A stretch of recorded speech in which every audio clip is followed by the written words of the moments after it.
Jemi mbledhur sot të përkujtojmë diplomatin dhe publicistin Arsim Zekov. Lindi në Pllacë të Suarejkës, shkollën fillore dhe mesme i kreu në Shkup. Në Universitetin e Shkupit studioi historinë e artit dhe arkeologjinë. Qysh nga fëmiria filloi të merret me shkrime që i botonte te gazeta flaka e vllazërimit, që ishin kryesisht vështrime e studime nga fusha e kulturës. Pas shpërbërjes së Jugosllavisë dhe demokratizimit të shoqërisë në një grup intelektualësh e gazetarësh, u angazhuan në revistën Dita duke dhënë një kontribut të shmuar për dukuritë ndryshme shoqërore dhe politike këtu dhe në Gjep. U angazhuan në shoqata humanitare duke ndihmuar sigurimin dhe ndaljen e ndihmave për familjet në nevojë dhe më vonë edhe për sigurimin e materialeve të ndryshme mjekësore para dhe gjatë luftës në Kosovë. Duke vlerësuar këtë kontribut humanitar në vitin 1993, udhëhoqi një delegacion të Maqedonisë së Veriut dhe u prit në takim pune nga sekretari i përgjithshëm i Kombeve të Bashkuara Kofi Annan në New York. Më vonë u angazhua si këshilltar në misionin Umbredet në organizatën amerikane NDI dhe kryqin e kuqin dhe kombëtar. Pas çlirimit të Kosovës, angazhohet këshilltari i parë i ambasadorit të zyres ndërlidhëse të UNMIK-ut në Shkup. Në vitin 2001 ishte këshilltar i emisarit atëhershëm Karl Bildt, i cili refuzonte të shkonte në zonat ku zhvilloheshin veprime ushtarake nëse nuk e shoqëronte Arsim Zekov.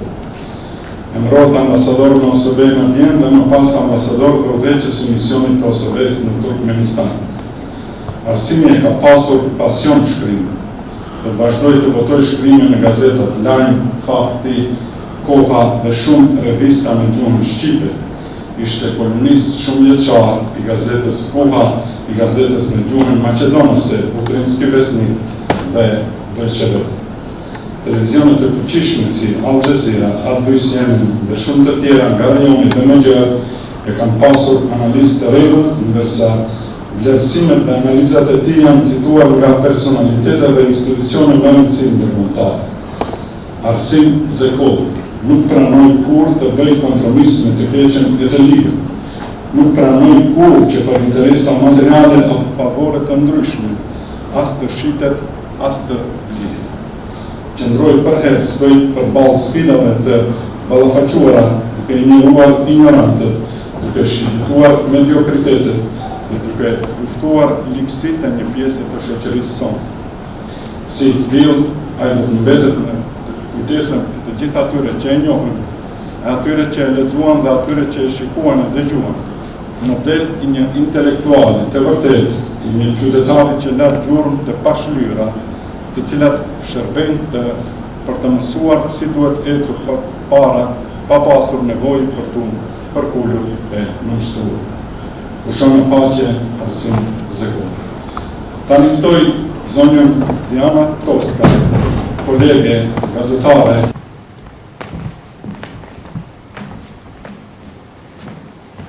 Dashura familje Zekolli, të nderuar të pranishëm kolegë shok, miq, Arsim.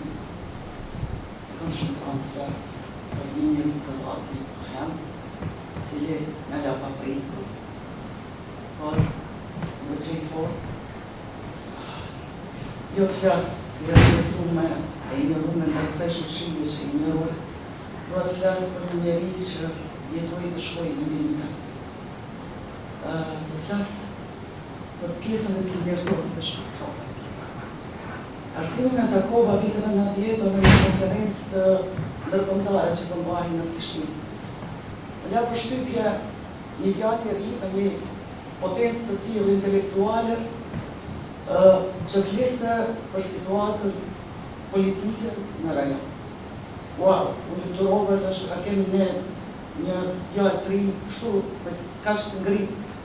Ju afrova natyrisht nga më impresionoi, ju afrova një herë të shkushje të Arsimi jo më kështu tregoi për Kosovës, mirë po jetoi në shok.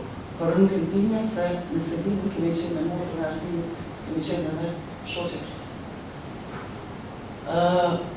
Kaloi kjo periudhë, viteve 93, në Maqedoni filluan të hapen radio, televizione private lokale, u vapt radio Toska në vitin 1993, dhe përshtirja për vjetri i ndërgjimit të kësaj radio ishte në kundiri në Feriza i Shkundë.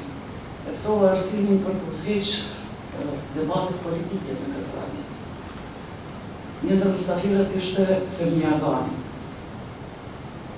3 orë gjysmë gjatë i emisionit, 3 orë gjysmë, 2 intelektualë të flitnin për kombisht. Pyetje të parreshtura në gjitha anët nga dëgjuesi. Bëri e honshur të madh. Femia Gani me kapacitetin e tij preku në shpirt. Ishte ndodhur përçarja e 2 subjekteve, partisë politike PPD-s dhe PDSH-s. Ishte fundi i emisionit, Arsimi e pyeti dhe profesor Albani, tha cila do të ishte profesia e juaj për dëgjuesit tonë. Me gjithë afsh, fliste Femia Gani për unitetin ashtë të dëshiruar dhe ashtë nevojshëm që e kishin popullin shqiptar që duhet të ishin bashkë. Femia Gani kishte sy të kaltër që shkëlqenin, një sy kaltër mbushur me lak. E shlikonja dhe ktheva nga Arsimi kishte një lak. Ishin lak e 2 njerëzore, ishin lak e 2 intelektualëve të cilët lutnin, flisnin për kombin, nuk ishin flosur nga politikë, kërkonin politikë. Aty e poshat anën njerëzore, shpirtërore, që vetëm 2 intelektualë në një moment kombit mund të çajnë të dy dalin vetë. Më vonë, u hap Universiteti i Tetovës dhe gjithë mashineria u ngrit në këmbë e shtetit për të ndaluar, për të shpallur jo legjitime. Një njeri markant, një demokrat, po vinte në pas Bosnjës, cili kishte luftuar në Bosnë, dhe thonë se bosnjakët janë të diskriminuar dhe janë të shkelur drejtat e bosnjakëve në Sarajevo, në Bosnjë, edhe në Maqedoni në vizitë 3 ditore. Këto 3 ditë Arsimi e kishte shoqëruar dhe i kishte bërë një program me ken duhet të takohet, ken të shef, me ken duhet të takohet. Pas 3 ditën e fundit, unë bëra një intervist për zërin Amerikës me Tadeusz Mazowiecki, ishte i dërguari special i Kombeve të Bashkuara për të drejtat e njeriut në ish Jugosllavi. Më fascinoi qëndrimi i tij e bëri publike se pas 3 ditëve qëndrimi në Maqedoni, ai ishte i bindur se të drejtat shqiptar duhet të kenë arsimin të lartë, ishte drejtë të kontestueshme e tyre. Kur përshëndet dhe java dorën Arsimi, i tha faleminderit, unë sot po kthehem në New York dhe të falenderoj se mësova sot për një popull aq të lashtë në Maqedoni, për shqiptar. Një personalitet i tillë, botnar, jetë në arsim të tillë Arsimi, ishte shumë e madhe, ishte një gjë shumë e madhe. Okej, shumë përshëndetëm me Tadeusz Mazowiecki, pas një kohë, thret Arsimi dhe thot, datë, se më thret e datë bata raportit të doli dhe Kombe të Bashkuara. Thash jo. Tha, hajde dalim të në raport, Tadeusz Mazowiecki kishte thënë, mund të qeni gjithkun, është drejtë e pakontestueshme e shqiptarëve që të kenë arsimin të lartë dhe duhet të legjitimohet kjo universitet. Okej, atë natë listuar. Prej atyre syve me lartë që ja pash arsimit, tani kishte shkëlqim në sytë e tij. Ishte i gëzuar natyrisht, ishte një sukses i pamundueshëm ndërkombëtar, të cilit e kishte fituar Universiteti i Tetovës, po hylte në fazën e legjitimimit, pranimin nga kjo qeveri e cila e kishte kontestuar. Por Arsimi nuk fliste se unë e bam, unë arrita.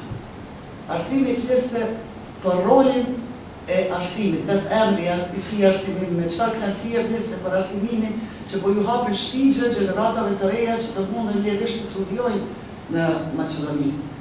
Dhe aty shihet roli i një intelektuali të kalibrit të Arsimit, i cili nuk ka nevojë të jetë në një pozitë, kudo që të jetë intelektual, flet për kombin, dhe nuk del as se bën këtë me zhurmë, as nuk vërtet për këto, po ai punon dhe arrin një sukses ndërkombëtar. Ky është Arsimi. Pastaj vjen një periudhë kur Arsimi tërhiqet. Natyrisht ishte gënjur nga një shoqëri ignorante, e cila nuk e njeh një bohem të rrallë, një intelektual të rrallë, një kapacitet të tillë të cilin ai e kishte. Ndoshta nuk jemi të ngritur sa duhet dhe për ta kuptuar një shpirt të tillë të cilin ai e kishte. Kur filloi të bënte analiza në Al Jazeera, në Deutsche Welle, në stacionet televizive, më ftoi Željko Bajić nga Bosnja, edhe më thotë, Diana, e njeh Arsimin? Zekolli thash po, shqiptar, shpo shqiptar, tha një mendje, tha një analista, e disita në Bosnjë po flitet portreta dhe pjetat, që po çuditen prej nga ky njeri që deri tash nuk e kemi pa. Pse në Maqedoni keshte për këtë njeri, pse në Maqedoni nuk është në rangun e parë, në elitën ky njeri. Pastaj në Kroaci, në një konferencë, Goran Milić, është një ndër gazetarët më të mirë, më të njohur në Kroaci, fliste për analizat e Arsimit. Pastaj në Sloveni, në kryetari i parlamentit Slovenisë, Janez Podobnik, va thënë kam takuar një djalë shqiptar nga Maqedonia, Arsim Zekolli jam fascinuar, ishte një djalë shumë inteligjent, shumë i përgatitur. Sot në vend që ta jam shumë e indignuar që në la, po përshëndet. Unë do të lutem për shpirtin e tij, të gëzojë mshimin. Do të lutem që të na i falë që të gjunohet ignorancën tonë. Dhe ne si shoqëri, kjo ikje e tij e hershme, ka kjo botë vjen tërheqësi, porosi në ndërqeshjen tonë që njerëz të kalibrit të tij t'i japin vendin e meritit, sepse katër sa të flasin kur ai nuk është nisë. Zonë Mikica që të na shpalos kutimin për të. Gospodjata Mikica Kurovi poznavaše Arsen Zekolli i mnogo često razgovara na različnim temi i jedna od poslednjite emisiji uopšto kada što se pojavovаше gospodin Zekolli беше emisijata kada i беше moja metoda. Ja поканвам госпожа Микица Курови да лоцира својот знак. Дозволете да изразам сочувство до фамилијата и на најблиските, со надеж дека ќе успеат да прифатат загубата и да научат да живеат со неа. Да изразам сочувство до сите пријатели, познаници, соработници, сите што го знаеле Арси низ годините и на крајот до сите слушатели и читатели, како што впрочем бевме сите ние. Јас сум сигурна дека и денес овдека и воопшто сум од оние што најкратко го познаваше лично Арсим. Меѓутоа нашето кратко пријателство, иако моето познавање за него беше и мојот став за него, мојата перцепција за него за годините беше многу подолго преку она што тој го пишуваше и споделуваше со сите нас. Меѓутоа, иако сите гледаме денови зборуваа за тоа каков голем дипломата беше и политичар, и аналитичар, и новинар, и сето тоа држи. За мене тој беше колега археолог, колега историчар на уметност и токму на тоа ниво на разбирање на животот го најдовме заедничкиот јазик. И практично сите дискусии што имав чести среќа да ги водам со него беа на теми кои се многу поголеми од секојдневно разбирање на тоа што е политика, што е живот, што е општество, односно успеваше да ги гледа работите од еден поинаков агол, за да го разбереме на крајот на криштата животот. Сите ние што сме од оваа фела, археологија и историја на уметност, некако учимо уште од студиите низ деновите и низ годините, без разлика со што ќе се занимаваме, а повеќето од нас е далеко од професијата, тоа е многу добар показател колку во општество, колку да збори за идентитети, културно наследство, колку сме загрижени за земјата, суштински нема грижа за ништо, и суштински, систематски уништува се што нас идентификува и етнички, и општествено, и како граѓани. Меѓутоа, тоа што успеваме тој дух да го одржиме во живот, како што го одржуваше Арсен во живот, тоа друго гледање на нештата, тоа поинаква анализа и поинаков пристап на животот, за да ни го објасни на сите нас, мислам дека тоа за мене лично најголемата добивка, кога собствената љубов, без разлика што ќе се занимаваш и колку ќе трае животот, ќе посветиш на што го сакаш на начин на кој го сакаш. Ние многу рано учиме како археолози, за жал или за среќа, зависно од која позиција се гледа, учиме паралелно дека животот и смртта се еднакви. Учиме на тој начин да ги перцепираме. Иронично за археолозите многу е побитна смртта отколку животот, кога го перцепираат минатото. И наодите од некрополите се многу побитни отколку наодите од некрополите. Тоа го напишав во моето последно обраќање и простување што имав на мојот фейсбук профил за Арсим. И тука токму преку тие финеси и наоди, артефакти практично ние учиме за многу минати индивидуални животи што ние ги нарекуваме историја, всушност тоа е нашето колективно наследство. Тој знаеше токму тоа да го направи, да го најде контекстот на нештата, затоа што контекстот е клучен во историјата, контекстот е клучен во животот. И контекстот со кој се случуваат работите и нештата е она што не прави нас да ги разбираме тие нешта. Аз сум го правеше тоа брилијантно. Мислам дека таа основа што имаше му помагаше да да ги анализира работите на начинот кој што претпоставувам никој друг не ги правеше. За жал живееме во поделено општество, колку и тоа да го негираме или да се трудиме да го надминеме. Он беше еден од ретките луѓе што имаше длабоко познавање и на албанскиот дел од општеството и на македонскиот дел од општеството. Тоа ретко кој го има, сите се содржиме до нашите трлеви, така да се изразам, и пробуваме, се обидуваме да ги споиме тие две нешта, иако често пати недостасува многу почит, недостасува разбирање, недостасува знаење на крајот на краиштата. Тој тоа знаење знаеше на феноменален начин да го проследи не само за нашето општество, туку и регионално го познаваше изворено целиот регион. Културите на регионот, културите и обичаите на луѓето се побитни од самата политика. И на крајот на краиштата многумина кои му даваат почит денови велат, па знаете, тој беше голем критичар и затоа беше немилосрдна беше, да кажем, и општествената и политичката сцена кон него. Не го сакаат да ги критикува. Меѓутоа, знаете, луѓето што критикуваат во суштина многу се грижат за нештата. Затоа што основата на критиката не е грижата, туку грижата. И таа страст и таа љубов која внесуваат во општото добро, а не во личното добро, ја прави критиката во суштина, иако за тие што се критикувани многу страшна работа, им ја прави најголемата услуга, доколку сакаат да слушаат тие што се критикувани.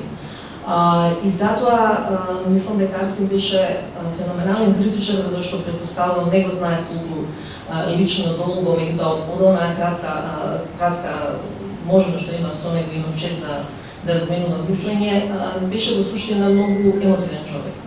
Бидејќи само луѓе со длабоки емоции, ги покажували или не, само луѓе со длабоки емоции, со длабока грижа кон јавното добро, кон општеството, може на тој начин упорно и покрај сите пречки, и покрај сите сопки, и покрај сите обструкции да се грижат за другите, да се грижат за нашето заедничко добро. И тоа е оно што останува. Знаете како велат, луѓето живеат толку долго колку што живеат сеќавањата за нив. Мислам дека сеќавањето за Арсим ги живее многу долго. Се разбира дека живее највеќе и најголема е болката кај најблиските, меѓутоа ќе живеат и сите, бидејќи сите имавме чест и привилегија да го споделуваме неговото знаење. Неговите знаења и проценти ќе недостасуваат. Тоа е незаменливо, ќе остане голема празнина. На нас е да ја полека пополнуваме празнината, да ги продолжиме на начинот кој што тој тоа го правеше, да се огледаме на храброста, да се огледаме на страста и на посветеноста.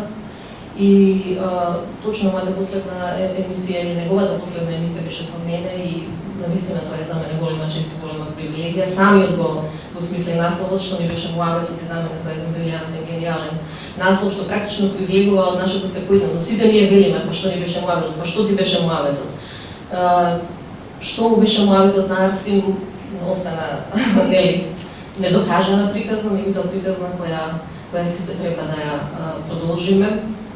И мислам дека има огромен простор и мислам дека тој би бил најсреќен да го продолжиме на начин да размислуваме и да ги гледаме работите далеку од надвор од овие ограничувања или од овие граници секогаш што ни ги поставуваат, надвор од подобното, значи да бидеме слободни во мислата, слободни во духот, како што беше тој, и тагата ќе трае за секогаш, меѓутоа мислам дека треба да бидеме среќни што сме имале меѓу нас човек како Арсим.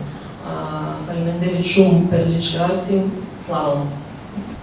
Ndërojmë zonjën Korbin për këto fjalë për Arsim Zekollin, vetëm një shpjegim lidhur me emisionin, sepse ne kemi bërë një emision special në portalin e gazetës Lang, dhe aty kemi thënë që në nderit Arsim Zekollit, emisioni Kuela e Kunambeti do të vazhdoj duke respektuar figurën e tij. Në emër të familjes së nderuar dhe të madhe Zekolli, fjalë do të mbaj profesor doktor Shevqet Zekolli, vllai i Arsim Zekollit.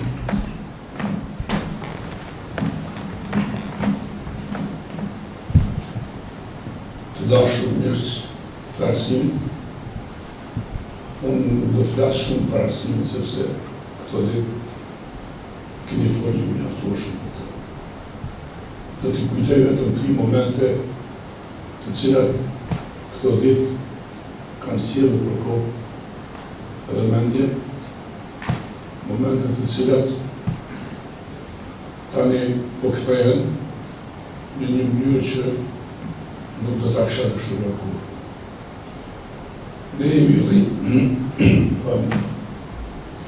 jemi rritë, sidomos arsimi, në një shtëpi të vogël në parkun e qytetit, përballë hotelit Aleksandra Palace. Dhe atje kemi pas një familje, 2 familje, shqiptarë nga mali i zi, por të cilët falë rrethanave flisnin në gjuhën serbokrate. Flesin edhe shqip. Prej tyre ne, përveç formave tjera, arritur të mësojmë edhe gjuhën e tyre, dhe në një kohë kur vite 60-70 nuk ishte edhe shumë përkthime të literaturës botërore në gjuhën shqipe, edhe revista, gazeta, kjo na ndihmoi që ne të lexojmë gazeta, revista të cilat botosh në Jugosllavinë atëherë. Dhe me qënë se nuk ishte dyqane, korrekt, ne e pristim babën të vinë në bicikletë për punës në ora 3 apo 4 kur kthehej, dhe sidomos të premteve, kur dilte revista shumë e njohur për atë kohë, për fëmijët të ri, politikën zabavënke. Ne i kote pristim babën, sepse ishte arsimi me vllavën tjetër, të cilët dinin në parë qytetit, ku e dinin prej nga vjetë baba dhe tani fillonte një luftë e vërtet aty se cilën ta merri parë. Këtu filloi rrugtimi i arsimit me leximin, një lexim gati deri në dhimbje. Momenti i dytë është po ashtu i lidhur me leximin. Unë arsimin nuk e mbaj mend, kur nuk e mbaj mend, që të ketë ngrënë drejt ose ndarë, po që se nuk e kishte një revist, një gazet, një roman, një qatë të ti.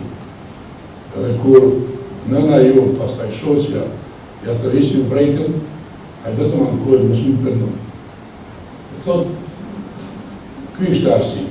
Në momenti i tretë, është para dhe ditë. Debatet më të mëdha në arsimin kam pasur. Dhe në këndin e tij të preferuar te kafe house këtu afër, para dhe ditë dalim edhe flasim, debatojmë. Në një moment i thamë në arsim, mundohu pak shotu. A i thot, sa, a i më ka thirë mua shetë. Po shetë.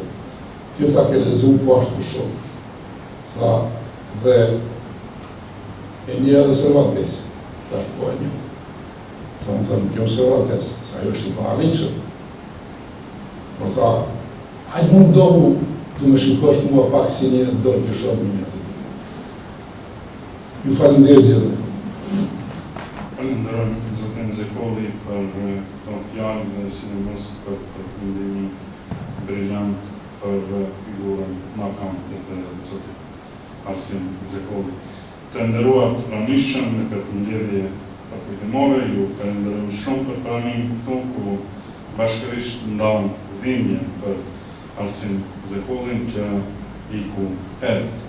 Do të na mungoj me shkrimet e tij, me kolumnat e tij, me analizat e tij televizive, miqve, do të mungojnë bisedat në këndin e tij në kafën që përmend, Kafe House, në Çarshi, lokalin që frekuentonte 13 vjetët e fundit. Përnder të Arsim Zekollit, pas sa ngjarje jufton për një kafe në këtë lokal dhe të vazhdojmë bisedën në ndërim të veprimtarisë dhe personalitetit të madh të Arsim Zekollit. Ju falenderoj.